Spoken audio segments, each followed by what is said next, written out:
These are the biggest comebacks in AFL history. Games where teams were winning by over 50 points but choked their huge lead and ended up losing in the dying moments. In the 2008 match between Melbourne and Fremantle at the MCG, Melbourne found themselves down by 50 points at half time. When the third quarter began, Fremantle had a chance to pretty much ice the game. Dean Solomon faked out Colin Garland, jumped over him and took a ping at goal, but missed to the left. After that, Melbourne began to make a comeback. Aaron Davey made a centimetre perfect pass to Brad Green just over the top of a Fremantle defender. Green's kick from 50 out just made the distance, and he earned himself his second goal of the game. Soon after, Robertson also put his name on the goal kickers list. Matthew Bate marked the ball, ran 20 metres and kicked to a leading Robertson, whose set shot went straight through the middle for a goal. This was just the start of Robertson and Melbourne's comeback. McDonald executed a great play, splitting the middle of the field and sending a low ball forward, ahead of Maloney. Maloney picked up the ball cleanly and passed it to Aaron Davey, who sidestepped the player and then struck it perfectly with his left foot. By halfway through the third quarter, Melbourne had already cut Fremantle's big lead in half from 50 points down to just 25. Fremantle tried to score but kept missing, with 6 missed shots and no goals to show for it. Davey punished the Dockers for their misses. He marked the ball, broke a player's ankles, took 2 bounces, faked out another defender and kicked a beautiful goal from 50 metres out. That was Davey's second goal and Melbourne was catching up. But after that goal, they missed 3 chances to score and it was Fremantle's turn to punish the Demons. Matthew Pavlich really stepped up, scoring 2 goals of his own. His second goal came straight from the centre bounce, where Pavlich fended off McDonald and launched a huge drop punt from 60. It didn't make the distance, but nobody touched it on the line. It went through, putting Fremantle ahead by 32 points at 3/4 time.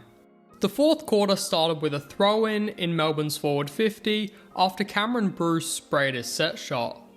Sandiland's tap wasn't great, giving the ball straight to Maloney. It bounced right on the line and tumbled through. After Brad Miller kicked truly with a precise set shot from 40 out and Robertson did the same from closer in, Fremantle was only up by 9 points. But things went south for Melbourne's defence as Farmer's goal kicking skills were just too good.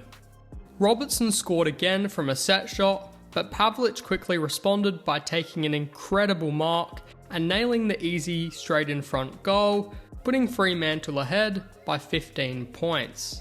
However, their lead was about to disappear. Green was unable to take the forward 50 mark, but the ball ended up with Robertson, whose impressive left foot snap landed him his 3rd goal of the quarter and 4th of the game. Soon after, Miller intercepted the footy, broke a tackle and entered a low pass into Wanamiri. Wanamiri's drop punt was quite low but went straight through. He then quickly got another chance by crumbing Stephen Dodd's spoil and slamming it through. Davey, with a set shot from straight in front, gave the Demons an 8-point lead. The Melbourne team celebrated with joy, but the game wasn't over just yet. After Jeff Farmer and David Mundy missed their shots at goal, Matthew Pavlich marked the ball on the 50 with only a minute left. Wasting no time, he quickly blasted it forward, hoping for a 6th goal, but missed.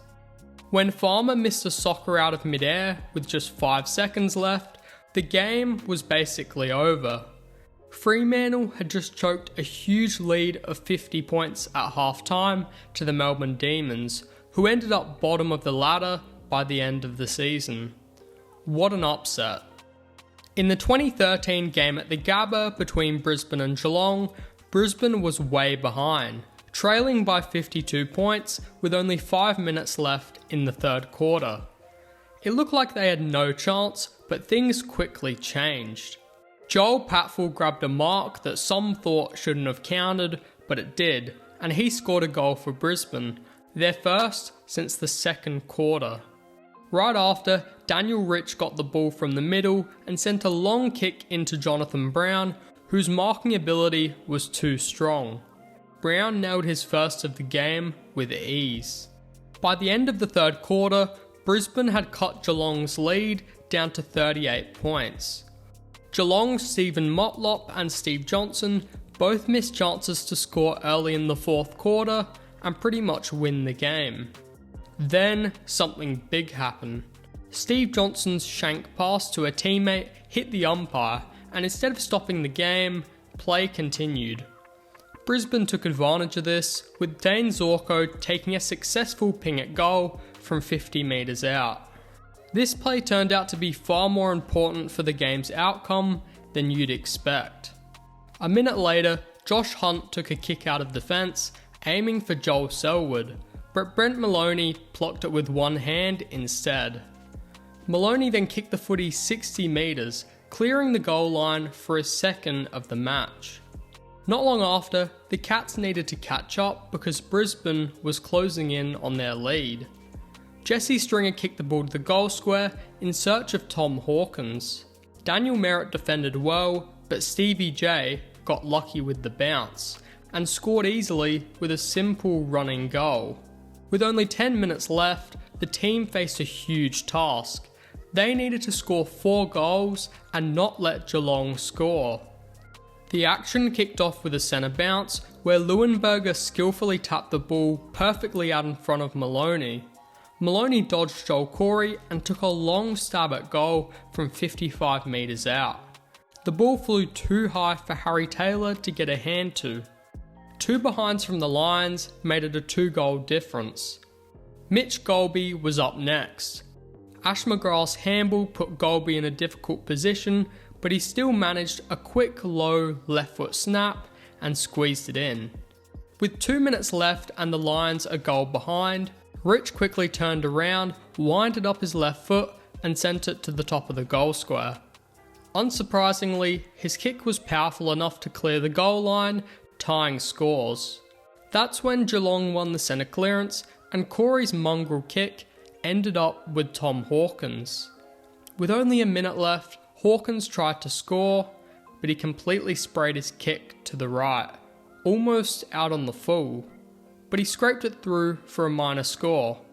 It was very similar to his missed after the siren set shot against GWS in 2017. Staker started with the kick out, going straight down the middle. Rich then kicked the ball over his head towards the forward line, but Hunt was ready and marked it. Corey sent a centering ball into the 50, but Merritt stood tall. He quickly passed it to Yeo, and then to Simon Black. Black almost got hunted down by Taylor Hunt, but just got the ball away in time. Patfull marked and swung into his right. The low ball was just marked by a diving Adcock. Wasting no time, he passed it to a running Dane Zorko. And Zorko's short chip found Ash McGrath. In his 200th game, McGrath had the chance to do something that every kid dreams of. Kicking a goal from 50 metres out after the siren to win his team the game, and seal an epic late 52-point comeback. His huge kick was a bit to the right, but then it started to drift back. Would it make it? Ash McGrath comes in, it's on its way, it's there! The Lions team and Gabba crowd went berserk. After scoring 8 goals in the last quarter, the 15th place Brisbane Lions had just beaten the second to top of the ladder, Cats. What's the greatest AFL comeback ever, in your opinion? Tell me with a comment down below, and make sure to subscribe for more videos like this one.